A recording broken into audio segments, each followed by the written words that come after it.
देखो, 2 की पॉइंट है जो हम लोग समझने की कोशिश करेंगे आज क्या हुआ था मार्केट में और किस तरीके से इसको ट्रेड में हमने प्लान किया था। पूरे टाइम में एक ही ट्रेड किया था, तो साइकोलॉजी को रीड करने की कोशिश करेंगे। सबसे पहले एक बेसिक सा बात याद रखिएगा कि कभी भी मार्केट जब अगर गैप अप खुलता है, गैप अप ठीक-ठाक मोर देन 100 पॉइंट जैसे देखेंगे यहाँ पे कितना था 705 के आसपास और खुला था कितना 821 के आसपास। तो यानी कि 100 पॉइंट प्लस हमारा यहाँ पे ओपनिंग देखने को मिलता है। तो ऑब्वियस सी बात है ना यार, जो पोजीशन कैरी करेंगे पहली बात वो प्रॉफिट बुक करेंगे। तो पहला बात तो ये नोट कर लीजिएगा। दूसरा कि अगर ये प्राइस इतना हाई गया है, इस पर्टिकुलर जगह पे गया है, तो बहुत कम चांस होता है कि पहली बार में फेल हो जाए।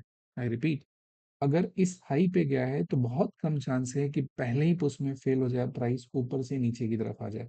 प्राइस हमेशा अपने आप को डिफेंड करेगा, यहाँ पे रहने की कोशिश करेगा। समझ में आ गई बात? इस पर्टिकुलर जगह पे जो पहुंचा है तो क्या करेगा, ये डिफेंड करेगा अपने आप को, इस जगह पे रोकने की कोशिश करेगा। ये चाहेगा कि आपका प्राइस यहाँ से टूटकर नीचे की तरफ नहीं आए, ठीक है?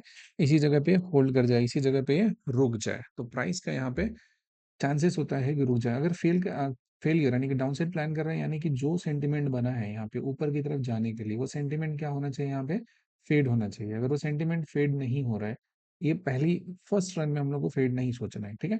पहला बात क्लियर होगा? यानी कि अगर ये स्ट्रॉन्ग अपसाइड हुआ तो उसके बाद क्या होगा, ऊपर का ट्रेड हमें प्लान करना है, ठीक है? इसके लिए हम लोग क्या करते हैं, की पॉइंट है उसे तलाशते हैं।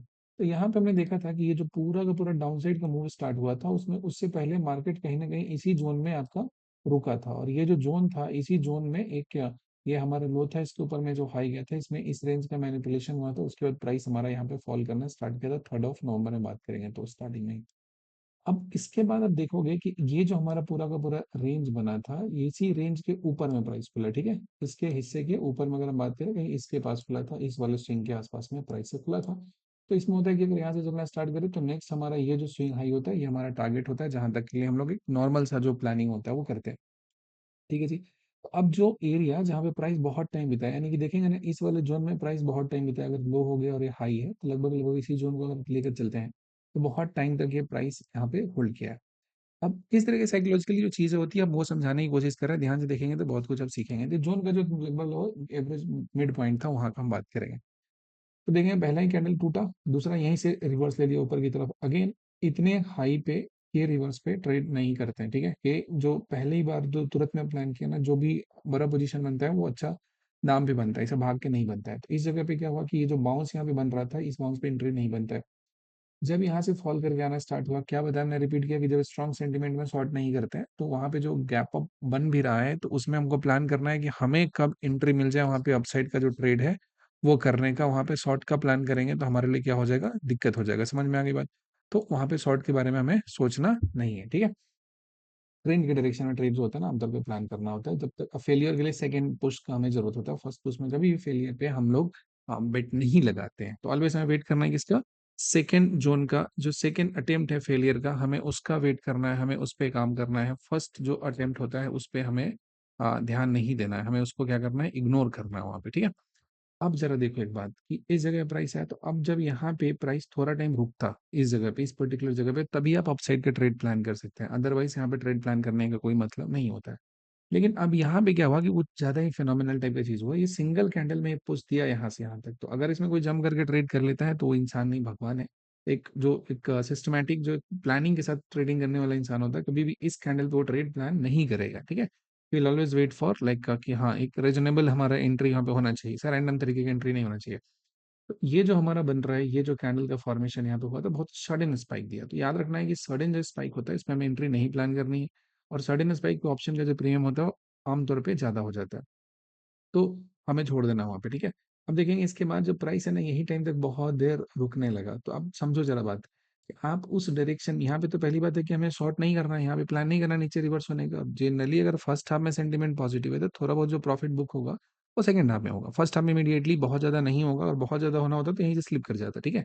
तो उसका फर्दर कंफर्मेशन की जो कहानी है उसके हिसाब से बात करते हैं। लेकिन होल्ड कर रहा है यानी कि जिन लोगों का प्रॉफिट चल रहा है वो लोग अपना तो पोजीशन उसको काटेंगे नहीं ना, वो तो प्रॉफिट में चल रहे हैं। पोजीशन जब कट करता है वो कैसे, जब कोई ना कोई किसी न किसी तरह का बहुत सारा जो एग्रेसिव अमाउंट में ऑर्डर ट्रिगर होगा, तभी तो आपको एक मूव है वहां पे देखने को मिलेगा। लेकिन एग्रेसिव अमाउंट में ऑर्डर जब ट्रिगर होता है, चाहे तो बहुत ज्यादा उसको डिस्काउंट प्राइस पे मिल जाए, या फिर क्या हो जाए कि कोई जो पोजीशन बनाया है वो कैसा हो, लॉस में चल रहा हो, जब तक वो लॉस में नहीं चल रहा है तब तक वहां पे आपका जो ट्रेड है उसमें कुछ बहुत जो भी चल रहा है चार्ट उसमें बहुत एग्रेसिव मूव नहीं देखने को मिलेगा। तो यहाँ पे क्या हुआ कि ये जो देख रहे हैं आप यहाँ पे बहुत तेजी में मूव ऊपर की तरफ हुआ, और जो बहुत तेजी में मूव होता है तो इसके बाद जो लोग यहाँ पे लॉन्ग करके गए उनका तो पोजीशन प्रॉफिट में चल रहा है, तो वाई वुड दे सेल। तो यहाँ पे बैठे रहे और उसके बाद प्राइस यहीं पे पॉज हो गया। तो जब पॉज हो गया ना, आप देखोगे ना इसमें वीकनेस नहीं आ रहा है, इस हाई के ऊपर ही प्राइस बहुत देर तक रुक रहा है। इसका मतलब होता है कि जिन लोगों का लॉन्ग पोजीशन है उनका लॉस नहीं चल रहा है। और लॉस कब चलता है या फिर उनके अंदर डर कब आता है, जब प्राइस यहाँ पे वीक होने लगता है। तो ये प्राइस इसके ऊपर में अच्छे तरीके से होल्ड कर रहा है। जब प्राइस इसके ऊपर अच्छे तरीके से होल्ड कर रहा है, so there is no sign of weakness, तो क्या करेंगे, अपने पोजीशन को होल्ड करके रखेंगे। तो फर्स्ट हाफ में ऐसा कुछ भी देखने को नहीं मिला, और यूजुअली हम शायद इसी के आसपास 10 साढ़े 10 के आसपास हम सोने चले गए थे। यूजुअली उसमें 1.5 2 घंटे दिन में सो जाते हैं, और बिलीव मी बहुत पैसा बचता है उससे। अब मेरा जमाने का आजमाया हुआ। जो अपना ट्रेडिंग प्लान है वो बोलता है कि 11 बजे तक बंद कर दो, फिर दोबारा 1 बजे तक आओ, 1 2 घंटे का बढ़िया नींद आ जाता है। आप भी ऐसा सोया कीजिए, देखिएगा पैसा बहुत बनेगा। बहुत अननेसेसरी की बर्बादी से आप बचेंगे। अब देखो उसके बाद क्या हुआ था, इसके बीच में धीरे धीरे धीरे चला था, हमने ऑप्शन में देखा था तो कुछ 30 40 रुपए का मूव था, यहाँ से यहाँ तक जाने हैं बहुत तगड़ा सा। आप देखोगे कि लगभग लगभग उसके बाद हम लाइव मार्केट में इधर चार्ट खोल के देखना स्टार्ट किए थे इस पर्टिकुलर जगह से। तो इस वाले हिस्से के आसपास जब हम पहुंचे थे ना, यहाँ पे जब हम पहुंचे थे तो इस वाले जगह पे हमने प्लान किया था कि हाँ, ये यहाँ पे डाउन साइड का मूव है, यहाँ पे मिलने वाला होगा। तो प्राइस देखेंगे, फर्स्ट लेके यहाँ पे डाउन साइड दिया, उसके बाद ऊपर गया। आपको पता है, इंटरेस्टिंग पॉइंट आपको बता रहे हैं कि ये जो कैंडल यहाँ पे देख रहे हैं ना, इसी कैंडल की क्लोजिंग पे हमने एंट्री बनाया था उधर में ऑप्शन में, और इसी के ऊपर में कहीं ना कहीं मेरा ये स्टॉप लॉस लगा हुआ था, ठीक है। अब क्या होता है, बिग प्लेयर का एंट्री का लॉजिक समझिएगा, कभी भी ऑप्शन में अगर खरीदे होंगे तो प्राइस को नहीं टूटने देते हैं। तो इसके जस्ट ऊपर में, जस्ट एक पॉइंट नीचे था, कुछ मेरा बाइंग था 108 के 9 रुपए के आसपास था, 102 रुपया कुछ पैसा उसका लो था।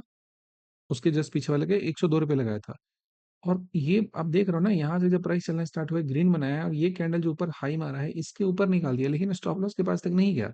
क्योंकि उस स्पेसिफिक जगह पे जो बाइंग था ना बिग प्लेयर का था, और जो ऑप्शन का प्राइस होता है ना उसके पीछे एक कहानी ये है कि स्पॉट के थ्रू डेल्टा मिलता है।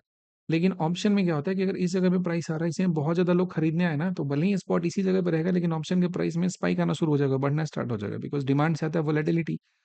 उस स्पेसिफिक जगह पे जब उसमें अगर प्राइस नीचे टूटने लगा, तो जो बड़े लोग खरीद रहे होंगे इस स्पेसिफिक जगह पे, वो अपने ऑर्डर को और बढ़ा दिए, और बढ़ाने की वजह से ऑप्शन का प्राइस कैसा होगा, स्टेबल हो गया, तो उस प्रोटेक्टेड रह गया। तो बस 1 रुपए का स्टॉप लॉस था वहां पे, और फिर वहां से स्पाइक देना स्टार्ट हुआ, इसके बाद चला था। तो इसमें पहले लेग में बहुत अच्छा सा मूव यहाँ पे तक दिया था, ठीक ठाक मूव अगर उसको देखा जाए तो मिलेगा, बहुत बढ़िया सा तो नहीं था। मेरा एक्सपेक्टेशन था कि इससे चलेगा, एक बार डे लो को टेस्ट करेगा, लेकिन यहाँ तक नहीं गया। लेकिन आप देखोगे ना, यहाँ से यहाँ तक चला है, फिर यहाँ तक काफी देर तक पॉज रहा है, ठीक है। इस वाले हिस्से में आप देखोगे तो 3:10 तक आपका 2:10 से 3:10 तक लगभग 1 घंटे तक ये पॉज रहा है, 3 5 तक, उसके बाद 15 मिनट लगातार चला है। तो ये जब 15 मिनट लगातार डाउन साइड यहाँ पे मूव देखने को मिल रहा है ना आपका, तो ये कहीं ना कहीं बता रहा है कि कुछ लोगों ने यहाँ पे, जो बड़े लोग होंगे, वो थोड़ा बहुत पोजीशन कैरी करके गए होंगे। दूसरा, एक और मार्केट का नेचर होता है कि अगर उसको मूव कंटिन्यू रखना अप साइड के लिए, तो जो गैप फिल करके गया ना उसके लिए पेनफुल होता है। यूजुअली गैप को फिल करने के लिए लौटता है, वो आता है वहां पे। और इसको जब तक वो फील नहीं करे तब तक इसमें मजा नहीं आएगा, तो इसको इस जगह पे थोड़ा सा रिवर्स करके आने का तैयारी करना पड़ेगा। तो आपका जो ये प्राइस दिया हुआ है, इसमें कहीं ना कहीं एक डाउन साइड का मूव छोटा सा ही सही, लेकिन कल हो सकता है।